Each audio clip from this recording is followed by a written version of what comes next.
नमस्ते नमस्ते। सबैलाई हामी दुईजनालाई हेरेर सेयर गरिदिनु होला, लाइक फलो सब्सक्राइब दिनु होला। अनि जति चाहनुहुन्छ बाल कटिङ गर्ने मान्छेहरूलाई देखाउनु त तपाईँको कति रुपियाँ परेको तपाईँको यो? मेरो 85 परेको। 4500 कति वर्ष भयो? म 5-6 वर्ष बढी हो। विदेशबाट ल्याएको?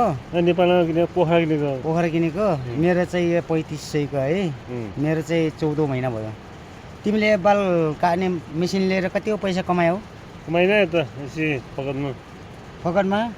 अनि बाल मेरो कान जान्छु घरमै काटिन्छ। कहाँ महँगो बरु पैसा धेरै दिन्छु, राम्रो काट्ने हो नि। त्यहाँ हात हल्लाउने होइन, धमक गर्ने होइन। यो मेसिनले त स्वाइँ पार्छ। मेरो त मेसिन त भोलि पर्सि म आफूले काट्छु। खै उता फर्किनु त। कसैलाई बाल काट्ने इच्छा चाहनुहुन्छ भने मलाई चाहिँ सम्पर्क राख्नु होला। मैले अब सैलुन हेयर कटिङ खुलायो भने 100 रुपियाँ लिनेछु है। 100 रुपियाँ, ओन्ली 100। म घरमा गाउँमा हुँदा पनि मैले कटिङ गर्छु, कम्पनीमा जाँदा पनि स्टाफहरूको मैले कटिङ गर्छु।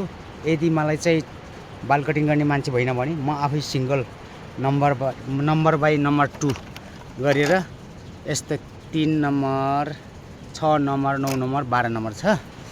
ब्याट्री सिस्टम हो है यो। ब्याट्री यहाँको ब्याट्री सिद्धियो भने यो अर्को ब्याट्री छ है।